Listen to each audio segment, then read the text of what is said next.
Happy DID Awareness Day. Let's spread awareness and bust some myths. DID stands for Dissociative Identity Disorder. It is highly stigmatized, and there is a lot of bad information out there. A lot of people think that DID is some kind of rare, magical, possession quality personality shift. What it actually is in the name. It's dissociation. When young children experience ongoing trauma, it interrupts how their brain develops. We all have parts of self, like the part of self that wants to stay in bed and the part of yourself that knows you need to get up and go to work.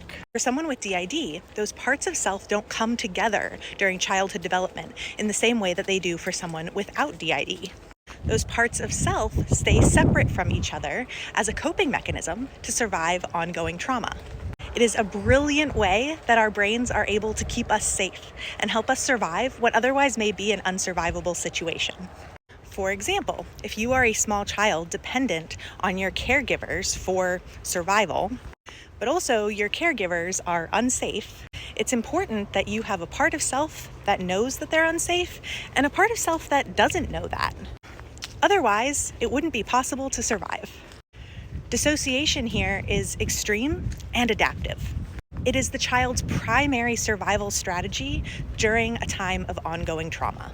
And this is happening early in childhood, interrupting how the brain might develop otherwise.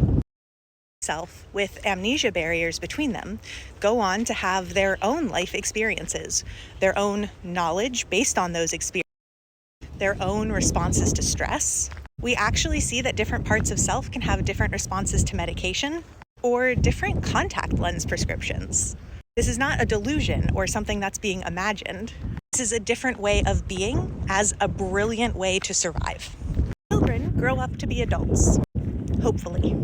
One big misconception about DID is that the parts of self are the problem, and that the goal is for those parts of self to fuse together to become one person. And this is a very complicated conversation that I'm not going to get into too much right now in an attempt to keep this video short. But I will say the parts are not the problem. It's the trauma and the PTSD symptoms. Many DID systems have absolutely no goal of fusion. And when professionals aiming to help DID systems engage in that line of thinking, it is incredibly harmful. The last myth I'll bust here is that DID is rare. Not only is DID underdiagnosed, but as it is, there's a 1 to 3% prevalence. It's on par with or more common than OCD, bulimia, and red hair. The more we understand dissociation, the less stigma people with dissociative disorders have to face. So thanks for listening. Let me know in the comments if you have any questions. I'm happy to answer them.